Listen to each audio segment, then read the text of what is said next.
Welcome back to my channel.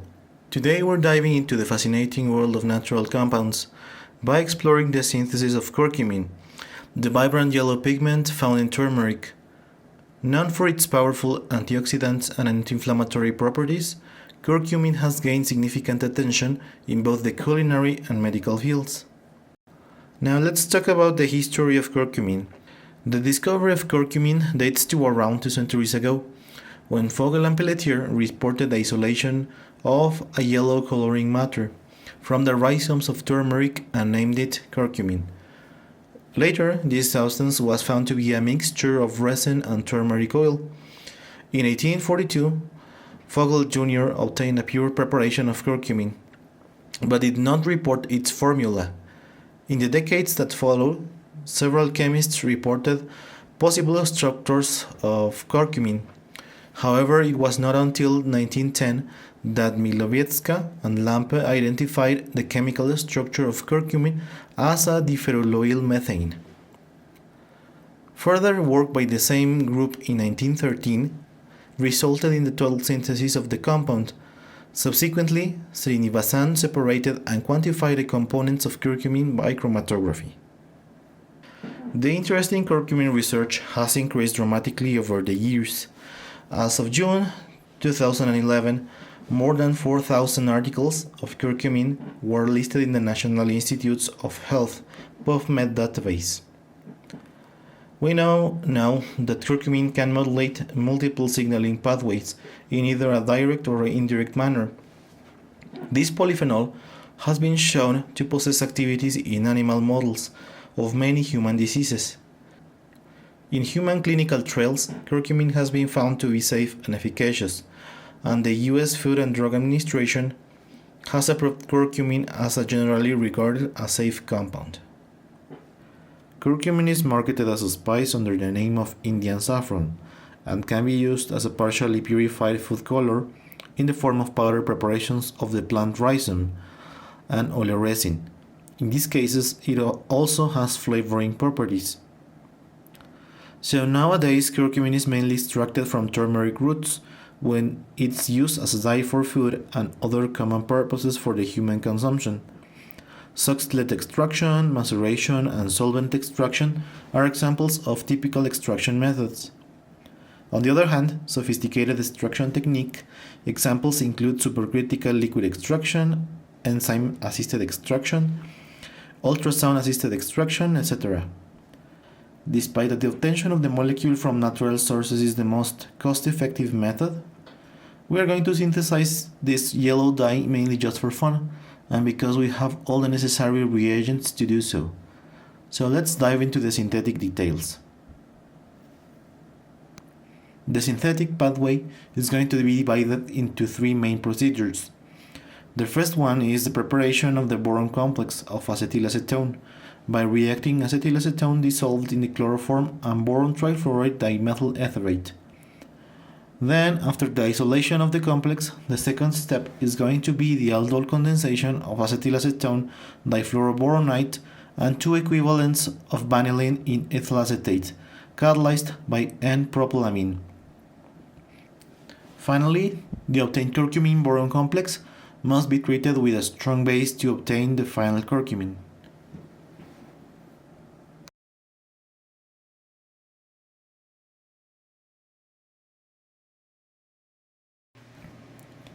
So let's begin with the synthesis. In a 100 ml flask, we add 2 grams of acetylacetone dissolved in 8 ml of chloroform. We add a magnetic stir bar, and with a syringe, we're going to add an equimolar quantity of boron trifluoride dimethyl etherate. In my case, I added approximately 4.1 milliliters in accordance with the purity of my reagent. It's important to know the purity or concentration of the boron trifluoride, because at the end of the reaction it must be removed under vacuum along with the chloroform to isolate the complex.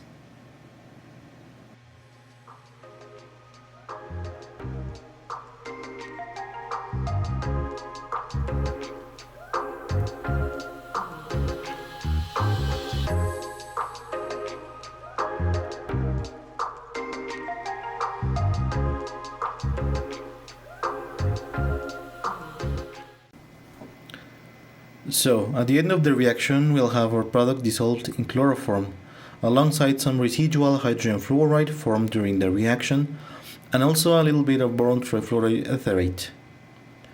We have to remove all the solvent from the reaction, so a short path vacuum distillation is set up.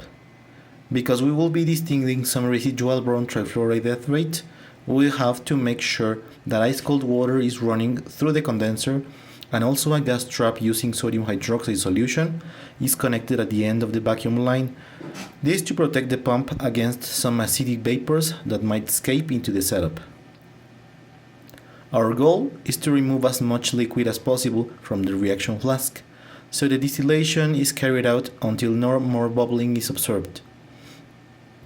At the end of the distillation, we are left with a thick orange residue that will solidify on standing when it cools down to about room temperature. This crude product is used without further purification to carry the following aldol condensation.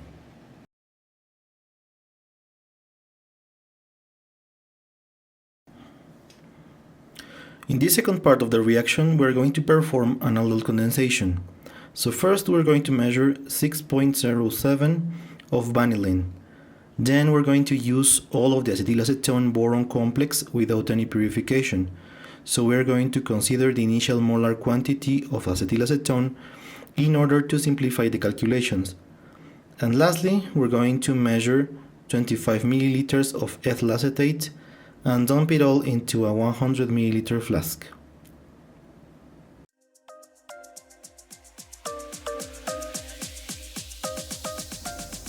As soon as we mix these two reagents, a change in color is observed. But for the reaction to proceed at a much higher rate, we must have a catalyst. For this special kind of aldol condensation, several types of bases have been used by different authors. Nevertheless, the highest yields are obtained with a short-chain alkylamine, for example propylamine or butylamine. Even morpholine can be used with a slight decrease in yield though. According to the article in which I base my procedure, it's important to mention that while the authors suggest the catalyst should be added in a period of approximately 40 minutes, I didn't find any significant change in the final yield if the propylamine is added much more quickly, in a lapse of approximately 5 to 10 minutes. Finally, we let the reaction progress at room temperature for about 3 hours.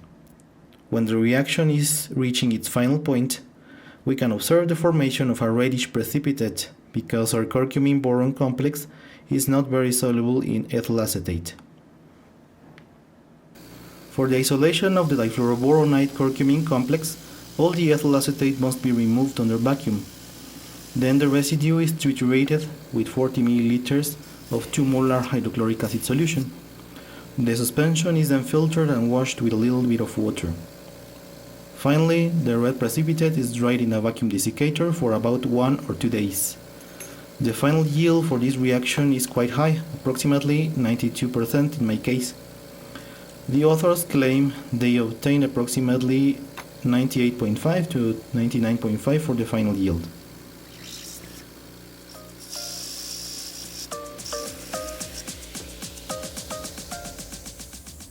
Now the last part of this series of reactions involves the hydrolysis of the complex to obtain the final curcumin. This has to be done in a strongly basic medium. The author suggests using only a 1% aqueous sodium hydroxide solution at 70 degrees for almost 4 hours.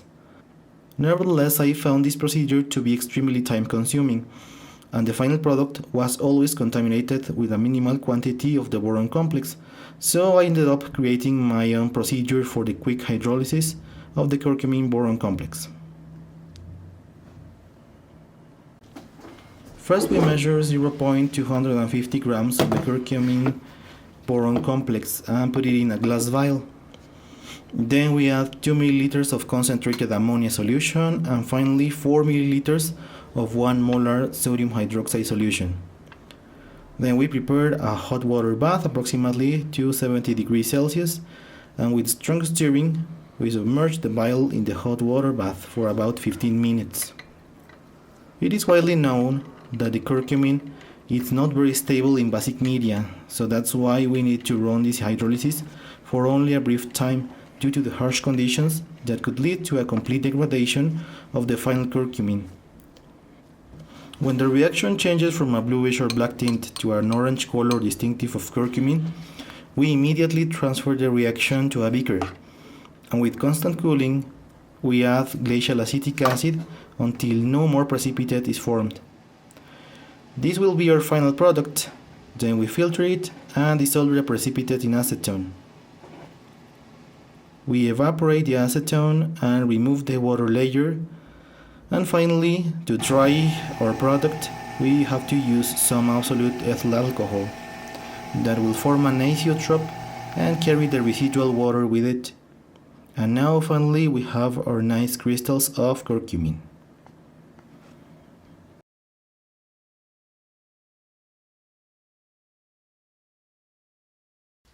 Okay, so for the last part of the video I will demonstrate some complex formation with the curcumin that we have just synthesized.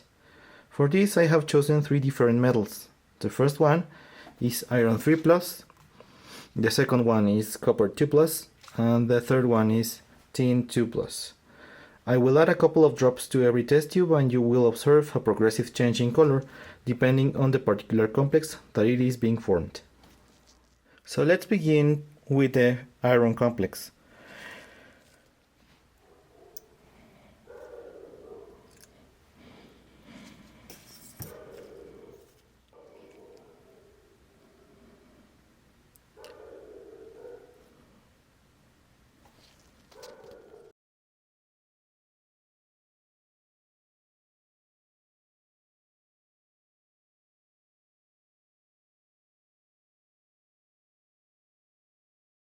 And the last one, that is tin 2+.